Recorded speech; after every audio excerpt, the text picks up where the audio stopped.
to Medieval Radio, Past Perfect, the talk show about medieval and early modern culture. Hello and welcome to Past Perfect, CU Medieval Radio's podcast on all things late antique, medieval and early modern. My name is Ivan Milekovic and today I am joined by Dr. Grace Stafford. Grace is a specialist in late antique art and archaeology who had recently joined the intellectual landscape of Vienna as a post-doctoral assistant at the University of Vienna's Institute for Classical Archaeology. Her research interest lies in the interactions of religion and gender in late antiquity. Grace, thank you for joining us. It's great to be here. Well, let's start with the hardest of the questions and talk about disciplines and disciplinary boundaries.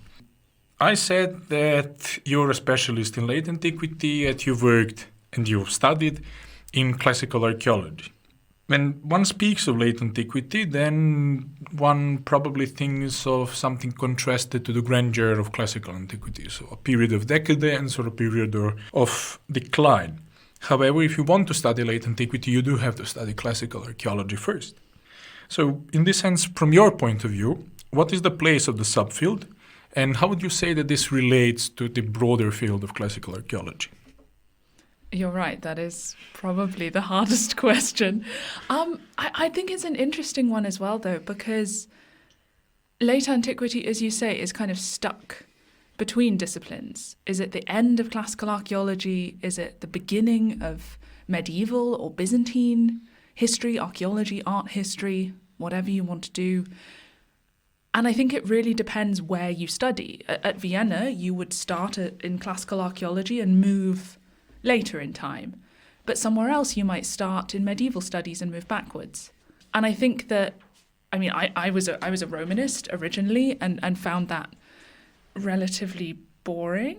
It has a lot to offer, obviously, but moving later was more interesting to me. And I think that realistically, you need to understand what's going on in the Roman period in order to properly understand what's happening in late antiquity. I do think mistakes are made sometimes when we start from the medieval period and look backwards, thinking we're seeing new things happening in late antiquity when actually we're seeing the development of many centuries of practice. So what's the place of the subfield? I don't know. I know people who would say that it's not a subfield at all. It's its own field, or should be its own field. I'm not sure whether I agree with that. I think there are pros and cons to being in this kind of intermediate space. We maybe get less attention than we deserve, but we get to nibble bits off Roman studies, medieval studies, Byzantine studies, Islamic studies, whatever you want. So, I like being stuck in this intermediate place, but I don't really know kind of how it truly belongs to other disciplines.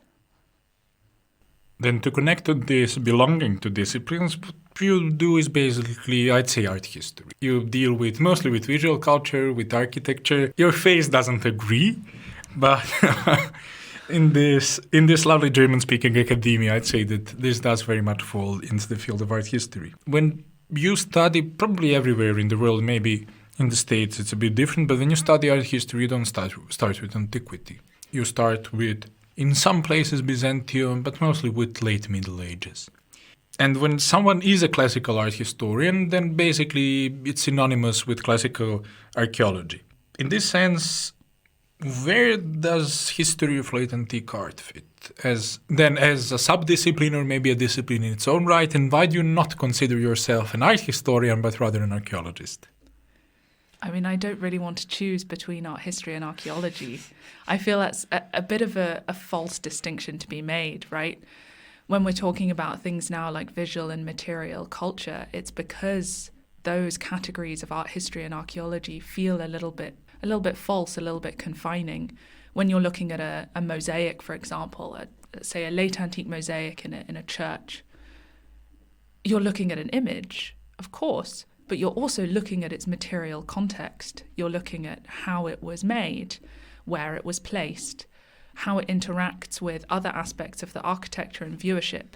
So that's probably why I feel uncomfortable being called an art historian, because I feel like what we do has to, by definition, take so much from other disciplines, from history and from archaeology as well. And the first part of the question about kind of starting art history in the Middle Ages. Yeah, I mean, it's deeply problematic because late antiquity is this bridge between the classical world, classical visual culture, Roman visual culture in particular, and medieval visual culture. And we really need to understand this longue durée approach. And maybe that's the key point of late antiquity, to bring these things together. I mean, I bought a book recently that's about donor portraits in high medieval European art. And it was talking about, how for the first time in the 12th and 13th century, lay people start incorporating themselves into religious art. And I'm reading it and thinking that's really great, but they've been doing that since the 4th, 5th, 6th century. And wouldn't it be interesting to consider, what is the connection between these late antique donor portraits and these high medieval donor portraits? But we can only do that if we talk to each other and if we're looking sort of across the centuries rather than sort of starting in a very fixed place and ending in a very fixed place. This does inspire me because what you lastly said, one of my favorite books that doesn't deal with late antiquity is Edgar Wynn's The Pagan Renaissance The Pagan Mysteries in the Renaissance.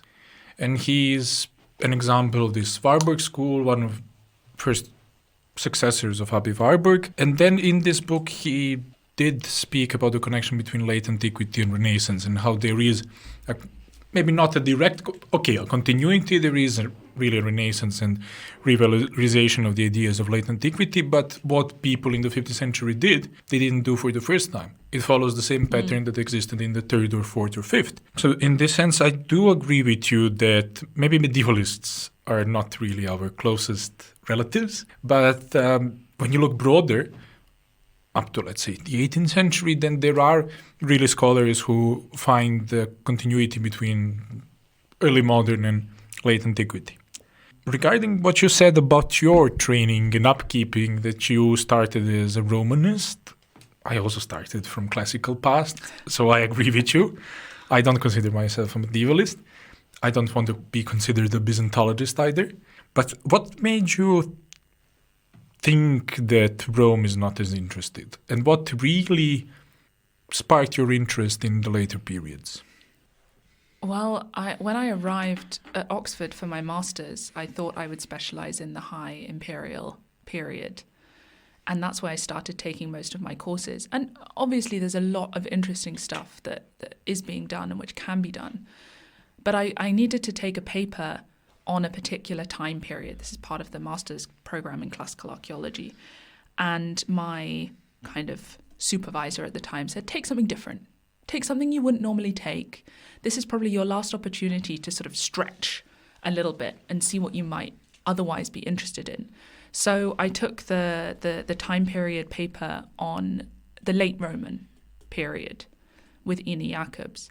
And that just kind of opened my eyes, I guess, to the possibilities of late antiquity. It is a relatively new field, at least when compared to the Roman period.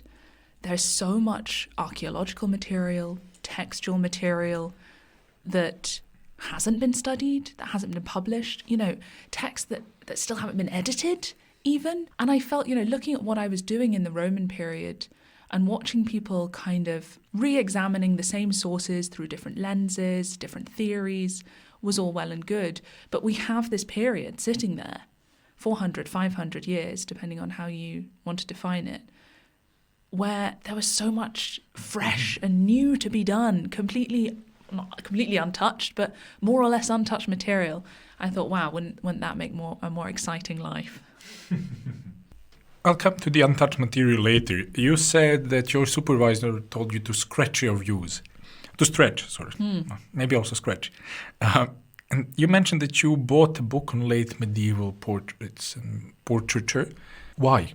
What makes a late antique specialist buy a book on 13th century already formed late antique specialist? I think, like a lot of academics, my interests are not limited to a particular time period, right? Like, I'm interested in portraits and portraiture, how people are represented visually within their within their sort of landscapes, if you will. And I thought it looked really interesting because one of the topics I was trying to deal with in my DPhil thesis was donor portraits and the shift from honorific statuary in the Roman period to the kind of fully fledged donor portrait practice that we see in, say, the Byzantine period and the High Middle Ages. But it's born in late antiquity. But we don't really understand that well how it functions, how it appears, how it develops alongside honorific statuary and then comes to displace it entirely. So I was really interested in a medievalist's point of view, working with this material when it's more fully formed to try and get, especially a better term than donor portraits, because it is quite problematic. And he has this, the author, I can't remember his name, but he has a term that he uses, which is embedded portraits of lay people, which are embedded in these scenes like the crucifixion, for example. And I was wondering whether embedded portraits would be a better term. I'm still not sure. Being in Vienna, my experience is this, that I'd usually talk with dealing with late antiquity with people who are dealing with Byzantine studies, and they're the one who are interested in what we do. I must admit that I don't really know a lot of people who are dealing with classical art and archaeology in Vienna. I probably know most of the people who are dealing with Byzantine studies. What's your experience? Are people, of course, in Oxford might be a bit different, but for example, your experience in Warsaw, who are the people who are listening to late antique scholars? And do you have better dialogues with medievalists or better dialogues with classicists? I feel like I'm going to upset someone. It's a good question. I mean, I'm in the Department of Classical Archaeology. I was in classical archaeology at Oxford, but I was in history at Warsaw. So at Warsaw, I mean, they have a huge concentration of people working on late antique studies and a seminar devoted to it, all those kinds of things. So at Warsaw, I felt like I was mainly talking with historians, papyrologists, archaeologists, but everyone focusing really on late antiquity. At Oxford, you're mostly talking to classicists because you're kind of positioned as an archaeologist, at least, you're positioned sort of at the end of the classical world, and you have to go out and find the Byzantinists.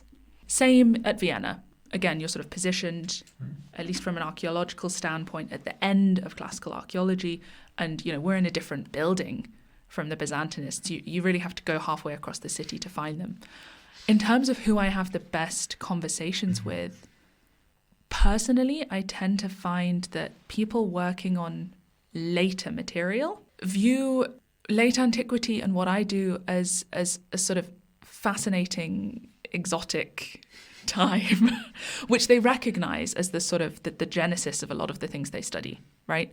Whereas sometimes for classicists, you'll meet people who are interested in what happens after them, but maybe who have less at stake in late antiquity. I feel like medievalists really do place a lot of stock, generally speaking, on what's happening in the 4th to 7th centuries. I agree with you because, of course, it comes from personal case to case, but when I tell people that I deal with 5th century Athens, everyone says BC, and then when I say, no, AD, Byzantinists say, ooh, wow, and the classicists say, oh. Yeah. So, without wanting to upset our mother discipline, I agree with you. To go back to, you said that many of material from late antiquity is still unpublished, underpublished, or even in such cases when it's published and researched, maybe the interpretation is a bit off. But you also mentioned text. Now, an ad hoc question. As an art historian, archaeologist, a late antique specialist, how important are textual sources to you? And do you employ them? And if you employ them, how? Do you simply use them to interpret iconography or maybe some topographical or spatial references, or do you look at them in some other context? Yeah, texts are very important. As much as I'd love to tell you as an archaeologist that texts have no importance, they absolutely do. Not only, directly relevant to archaeology in things like inscriptions, where they're literally embedded into our material, but also they're essential for understanding the wider historical and social context of what we're looking at. as someone who studies gender in particular, women's experiences, texts have a really important place in this field. And they provide a very specific viewpoint, especially for late antiquity. We have so many texts from late antiquity that talk about women. The church fathers in particular are obsessed with gender and with women in particular, but also how gender should, in their opinion, shape society. And that has really shaped the discipline when it comes to studying gender in late antiquity, this huge body of textual sources. And I think that when we come to look at visual and material culture, we need to read it kind of alongside and against the texts, because they provide us with a completely different perspective. And we need both. We need both to understand not only what the visual material and the archaeology is really telling us, but also we need it to unpick the biases and the problems in the textual sources and say, well, okay, maybe we shouldn't always believe Jerome when he says these things, because, you know, we can see that something completely different is happening elsewhere in other sources. So in this sense, would you say that the difference between, let's say, a material scholar and a textual scholar is maybe not in the types of sources we use necessarily, but also the types of questions we ask and the ways in which we ask questions? Yeah, for sure. Archaeology and visual culture in some ways can seem a little bit more difficult to work with, I think sometimes, especially when we're asking questions about things like gender, but also other topics. Texts can seem more direct, more obvious as source material, but I think they are also more insidious in how they shape our questions. When you're dealing with archaeology, maybe you have to not think more carefully about what you're asking, but you have to ask questions in a different way. And it guides you less obviously, from my perspective, in a certain direction, whereas texts, I think, can sort of lead you by the hand and suddenly you've arrived somewhere that you didn't even know you were going, if that makes sense. I agree, because I embarked on this very ambitious task to deal with textual sources, and they can lead you to many different places, and then when you look at material evidence, it makes no sense. And even when you read very good scholarship, for example, Life of Proclus, then you see all these grand historians who fall into traps. And when you look at material evidence, you can see that it doesn't make any sense. It's all made up. But to go back to the umbrella field of classical archaeology, if you, for example, ever find a book dealing with anything about ancient or classical art, you'll probably see the cover, a sculpture on the cover. Mm. I'm fairly certain that this is 90% of the cases. And when we think of antiquity, of this classical antiquity, we think of a world of sculptures. So there's this beautiful 19th century German term Statuenwelt. But how true is this? Is classical antiquity really a world of sculpture? Of course, sculpture played a very important role, but is it necessarily only something to do with classical antiquity? And were statues any less important than in the Middle Ages, in the later periods? If so, what happened in between? And what can late antique statues and statuary practices tell us about all of this? Okay, that's another big question. I mean, yes, you're right. Sculpture has such a central place in our study of the material and visual culture of the ancient world, partly because it was incredibly important. And, I think we can think of visiting an ancient city and seeing a kind of second population. You have all the people walking around, but then you also have all these people in marble and bronze and other materials erected as statues. And that definitely continues in late antiquity. You have not only new production of sculpture, but also the maintenance of older statues as well. They're not getting rid of everything. There's a sort of accumulation of centuries of sculpture. But partly sculpture is so important to us because it survives, especially marble sculpture. And I do think we need to remember that in the Roman period and in late antiquity, there would have been an awful lot on things like wood and cloth, paintings, things like that, which just don't survive to us, which is a shame. We can't get a sense of how important that would be. In late antiquity, what we call the statue habit, the practice of setting up statues to prominent people, important people, donors, things like that, goes into decline. There was a wonderful project at Oxford between 2009 and 2012 called The Last Statues of Antiquity. And there's a fantastic database that you can go and play with if anyone's interested, where they have collected all of the new statue honours that were erected in late antiquity. And they show very starkly that there is a steep decline. The statue habit is quite healthy in the 4th century, and by the 6th century, it's more or less gone, with some exceptions, Constantinople being one of them. But what about all sculpture? What happens to, of course, as you said, the second population? And I doubt that Ephesus really changed in the 5th, maybe in the 5th, but in the 4th century, the question is whether the second population migrated somewhere else. What happens to the old sculptures, especially what happens to, let's say, sculptures of pagan deities, which were probably one of the most important, well, at least a considerable percent of the statues, and how do Christians react to this? Even though new statue honours goes into decline, we do have to think of, cities in the 4th, 5th, 6th centuries. They still have a lot of their older statues up. Sometimes they move them to new places. Sometimes they rededicate them as new people. Sometimes statues will be taken down and destroyed, either for practical reasons. If you're building something else, you can put bits of statue in it, or you can burn it for lime. Of course, that's very common. In terms of what did Christians think about it, Christians aren't the biggest fans of sculpture in late antiquity. They will become much bigger fans in the medieval period, obviously, where we have this sort of renaissance of religious sculpture. They're not big fans, but they still engage in it. In the past, we kind of thought about Christianity as being one of the driving factors for the decline of sculpture, but I think things are a lot more complex than that. We have a few isolated cases of the intentional destruction or disfigurement of statues of pagan gods. The Pope in the Vatican who went around, cutting the penises off statues. People did that in late antiquity, but in relatively isolated cases, especially carving off the genitals or disfiguring them in some way, or carving crosses into them, things like that.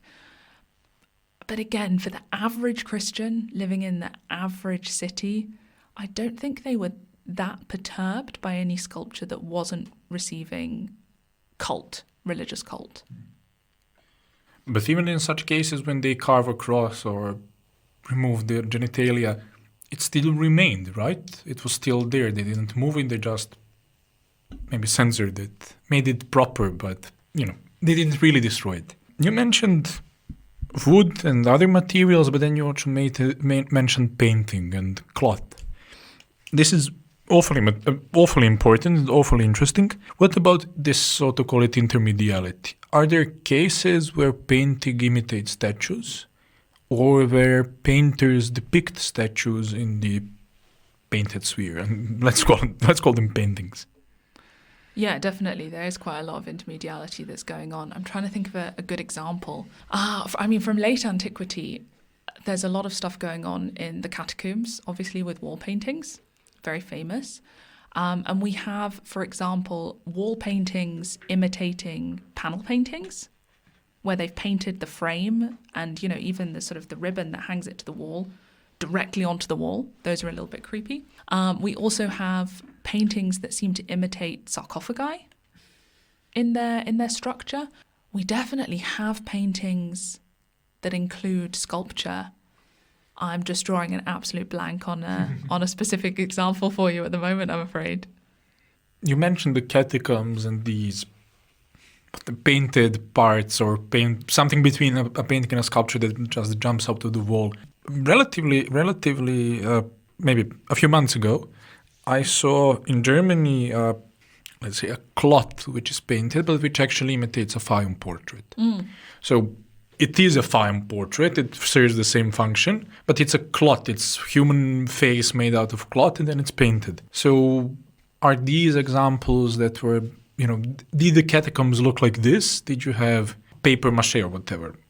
Papyrus, sculpture made of papyrus which was painted, or was it something else? I see. Okay. I mean more the way that we would think of portraiture. You stretch a piece of cloth or canvas in a frame and then you paint it. So this was a really, really common medium of portraiture in the Roman and the late antique world. It's just that it generally doesn't survive. We have a couple of examples, again, from Egypt, where you have that nice dry atmosphere that preserves it. But we have lots of textual sources that talk about people having these little portraits, these little painted portraits made and sent to family members. You would have them made of, your son who'd gone off to war and you didn't know what was going to happen to him, or a lover perhaps that was far away. They're incredibly common. And in the catacombs, we have not only the settings where you could actually take one of these portraits and set it into the wall to commemorate your loved one, or where perhaps you didn't want to do that or you didn't have such a thing, you could paint a framed portrait onto the wall as a fresco. Because while sculpture did have sort of mimetic qualities, it did very much represent the person, painted portraiture was really regarded as the closest thing you could get to an image of the real person itself. To maybe move a bit beyond the context, the content, but into the context, what about artists? Do we know about artists? Is there such a thing as artists? Obviously, there is currently an exhibition about Phidias in Rome in the Capitoline Museum. But when I saw this, I must say that I was mad. How can you make an exhibition on an artist which did possibly exist as a historical figure, but we can't really attribute anything other than, of course, Parthenon, because we know from the textual sources to him. Franz Altobauer recently published a book on Phidias in Constantinople, where he clearly shows that the Phidias that we think about is actually a late antique interpretation of this grand classical artist. But, we don't really know much about him. You can make an exhibition about Caravaggio, but you can't make an exhibition about Phidias. And then the Kunsthistorische Museum in Vienna gave a sculpture for this exhibition, but how do they know this is Phidias? Based on what? Is there a signature? Even if there is a signature, Phidias was a relatively common name. So what about artists or artisans? Can we even speak of artists? Who were these people who made the sculpture or who made portraits, who painted? Do we know anything about them? Not a lot, I'm afraid. You're not the first person to complain to me about the Phidias exhibition. No, we have things like workshops. So at Aphrodisias, for example, we have a marble workshop where, we know that this is where people were making these things, training apprentices, things like that. There's more and more work being done on mosaic workshops as well, and the impact of craftspeople on the content of things like inscriptions. Is it really the patron that decides exactly what's going into these texts? How much of it is impacted by the workshop that they get to make them? That's being done at the moment by the Stonemasters project at Warsaw with Paweł Nowakowski. And I think it points to the fact that we really don't know that much about these people that are making and creating things. We have a few of these names to conjure with, like Phidias, some great painters and sculptors which are mentioned in the textual sources as being, celebrity artists of their time. But we know relatively little about the ordinary people throughout the empire who are making all of this stuff. I would really be hesitant to say that there's such a thing as a concept of the artist in the way that we have it for later periods. You said we don't really know much about common people. But then moving to maybe one of the most marginalized topics until maybe 20 or 30 years ago, and that is gender studies and place of women in the ancient and late antique world. But I think that, maybe I'm biased, but many of the things which we are doing in contemporary scholarship probably has its genesis in few people earlier. And one such school of thought is the School of Annales in France. And Georges Duby, who was one of the greatest medieval historians of his time, said in the 1960s in an interview, and I'm paraphrasing, "Not all medieval women were nuns, as we tend to imagine them. Some were very much like Roman matronas." This might relate to your work, because your habilitation project deals with nuns, with female monasticism. Your, of course, PhD dealt with women in general and with representation of women in the late antique world. And speaking of late antiquity, we can certainly speak both of Roman matronas and nuns, I'd say at least. So in this sense, What can depictions of women tell us about their lives, their positions, and how can the sources that you're primarily employing, so the material and visual, offer us a new light on the life of women in late antiquity? Well, first, I'd like to take slight issue with the quote. I mean, it was the 1960s. It was a different time, absolutely. And sort of just as we're kicking off with the study of women in the ancient world, perhaps. Women in late antiquity could be nuns. They could be very similar to Roman matronae, but they could also be many, many other things, right? They could be business owners. They could be writers and poets. They could be mothers. They could be important political players. They could have all kinds of roles. So I want to shy away from the idea that these are the only two kind of roles that they can inhabit.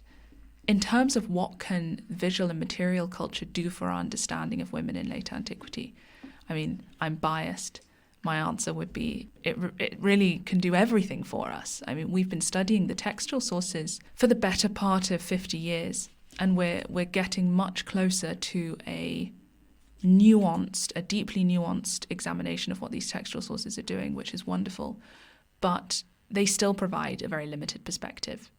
And I think that that's where the visual and the material culture comes into play, because, as I said before, it's a completely different way of viewing these women. It's often completely different women that we're viewing.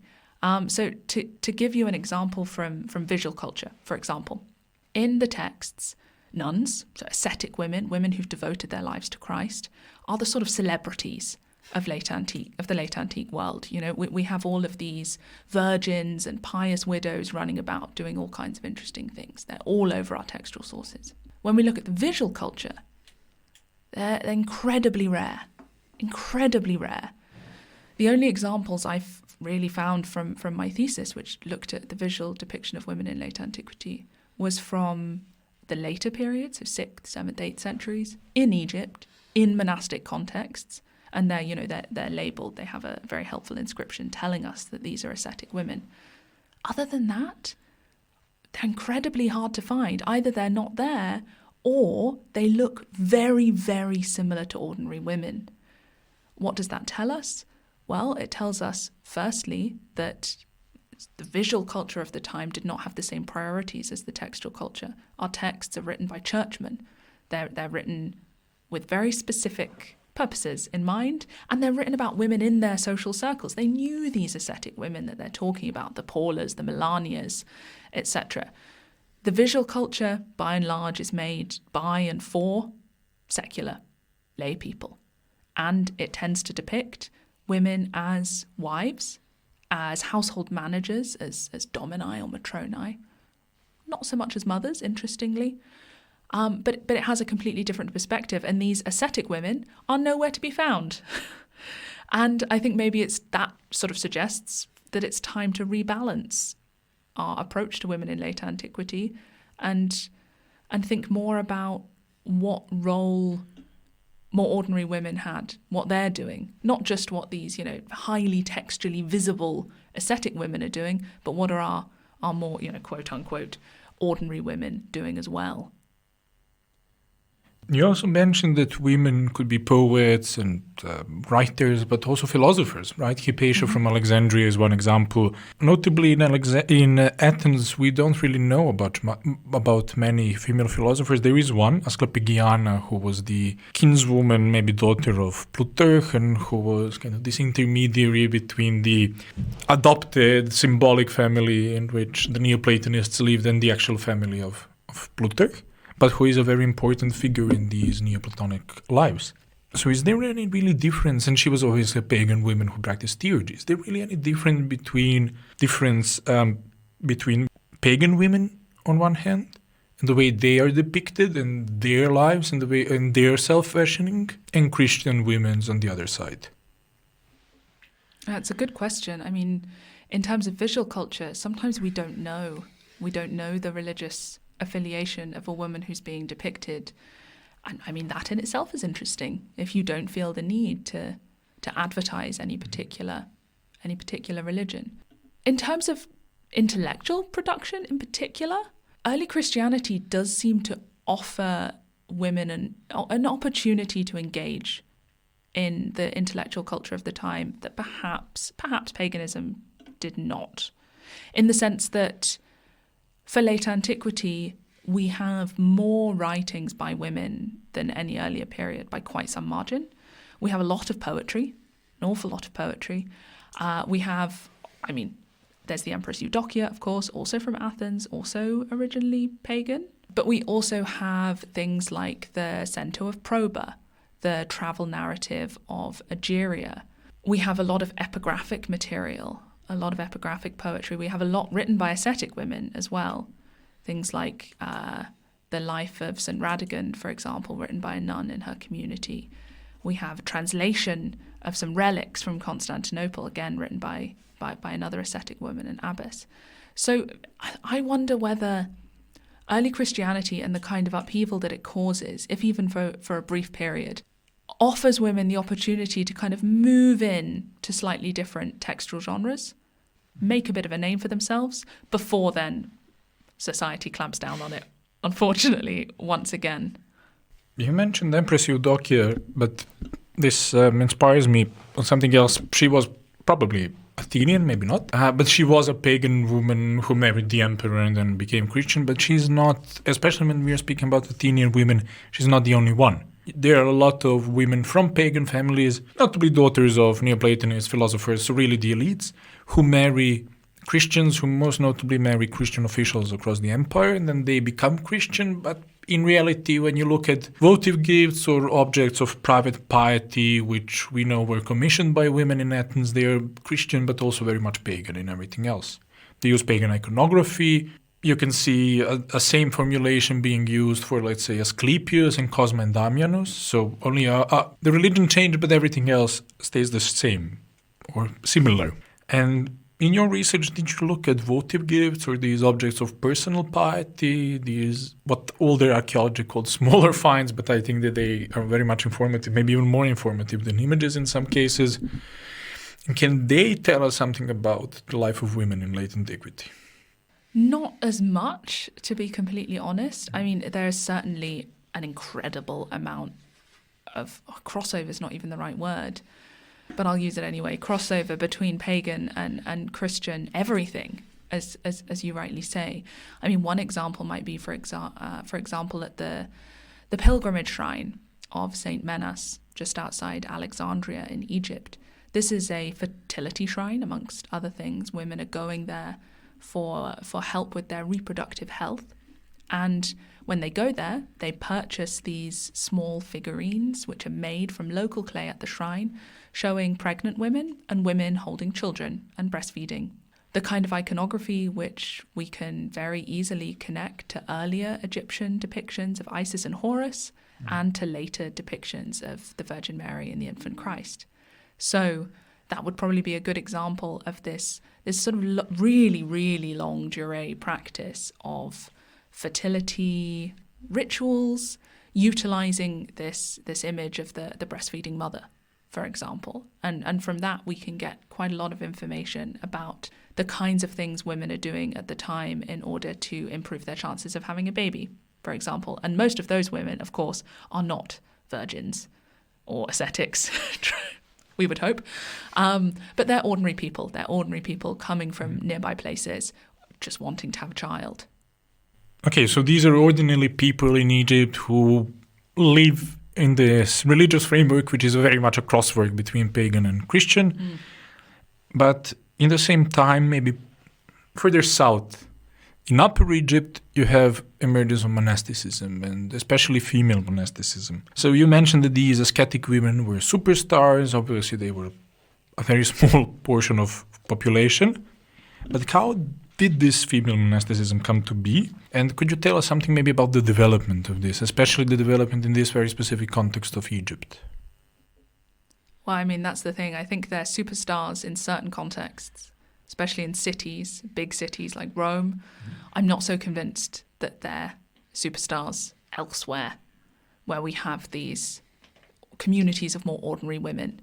Monasticism for both men and women really takes off in the 4th century when Christianity becomes the official religion of the Roman Empire, and basically the opportunities to go and get yourself martyred for the faith become minimal, and so people find new ways to devote themselves to religion through ascetic lifestyles instead, dying to their flesh in a sort of more metaphorical way than literal.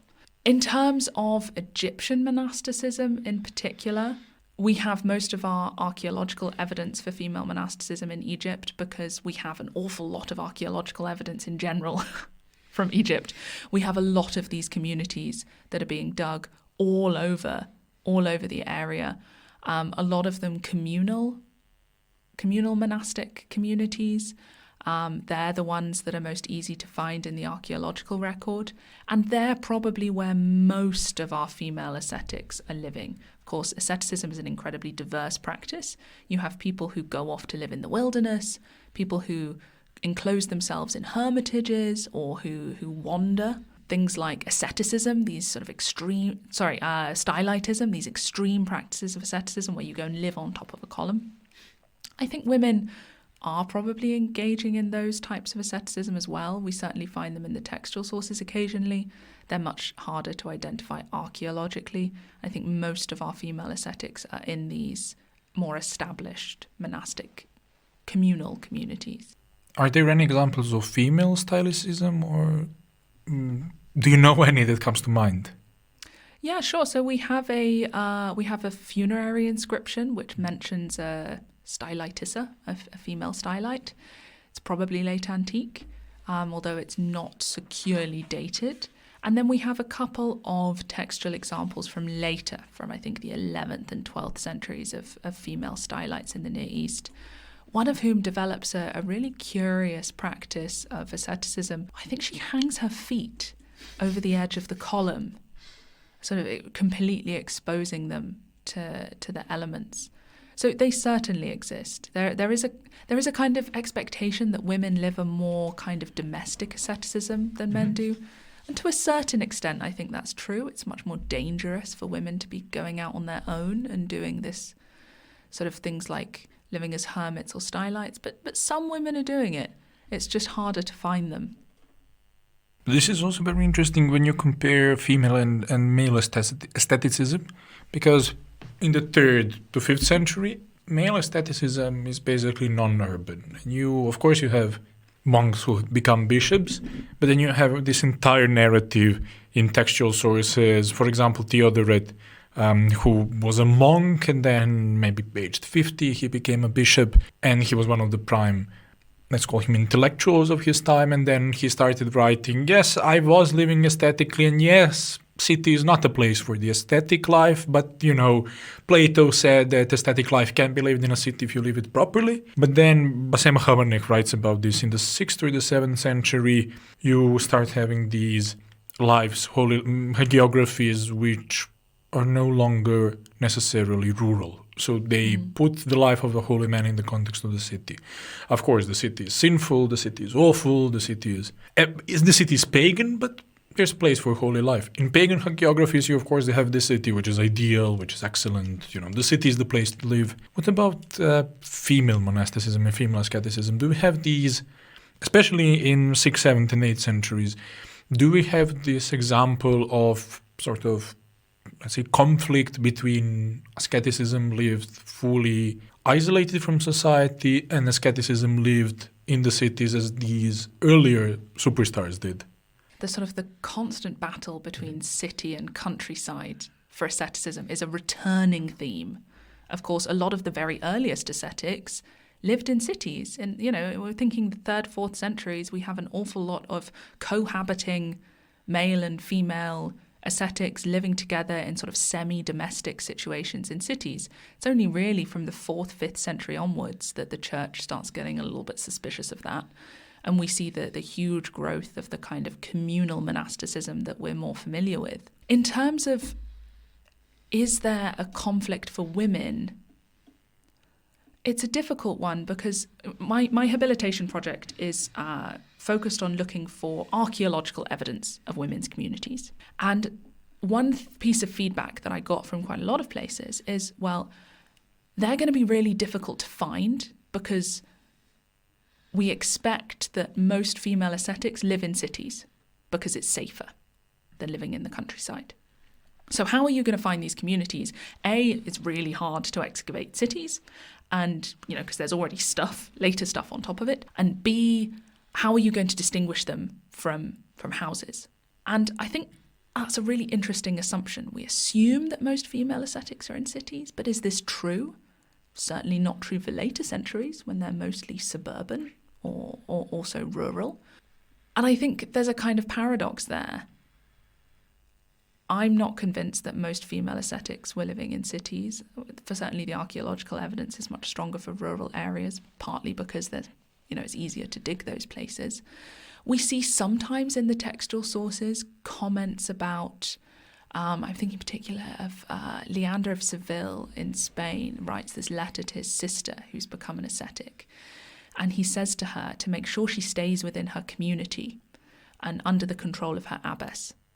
He says to her particularly, don't be like those other female ascetics who live in cells in the city and who have to go about the town and care for their kind of material needs, their material livelihood, because they get distracted. They're not focused on God. So he there seems to expect that, these slightly more independent female ascetics who are living in cities have more things to potentially tempt them away from the purest life. Mm-hmm. Whereas if you live in a controlled monastic environment, then you're more likely to stay on the right path. But I think his sister probably lives in one of those communities in or near a city. So I think this is a conceptual problem that plagues monasticism, male and female, and that when we talk about the city and the countryside or, the desert, often these are conceptual rather than actual. And that we need to be very careful when we're making distinctions between the two. And lastly, a colleague from CU, Andrei Iuganaru, defended her PhD a few years ago, in which she also dealt with the concept of mixed monasticism and of these communities which were both female and male. Or there are, I think, also examples where a married couple both goes to a monastery and becomes a monk and a nun, a married monk and a nun. Are there such examples in your research of these mixed monasticism, and do you know anything about this? Yeah, absolutely. There's an awful lot of that going on. We tend to think about people becoming monks and nuns from an early age, dedicating themselves essentially as virgins to the ascetic life. For most people in late antiquity, that probably wasn't the case. They're probably coming to it later in life when they've been married maybe and had children. We have examples of whole families dedicating themselves all together to a monastic community. Staying in Spain, for example, we have whole texts dealing with what happens when a whole family comes to the monastery. How can the former husband and wife interact with each other? Who raises the children? Can you show affection to people who were your former blood family members or members by marriage and who are now your spiritual family members? How does that transition work? So yes, mixed monasticism does absolutely continue. We also have in the East and in Egypt these parallel communities of a male and a female community near to or next to one another. Think, for example, of the White Monastery Federation in Egypt. For women's communities, indeed, this can even be essential and beneficial, because female monastics need men, essentially. They can't perform the sacraments by themselves. So there has to be some interaction with a priest and other people who can provide sort of liturgical services to them. They also have interaction with male monks who are meant to oversee their financial dealings and their building and things like that. But that does also cause problems. We have some very nice texts dealing with conflict between these kinds of mixed communities, between the male and the female groups. I think that if we continue this way, as dedicated to late antiquity as the early Christians were dedicated to monasticism, then we would never end. But because we are well into our first hour, I would like to thank you for this awfully inspirational talk. I'm sure that the listeners would say the same, and thank you for joining us. Thank you very much for having me.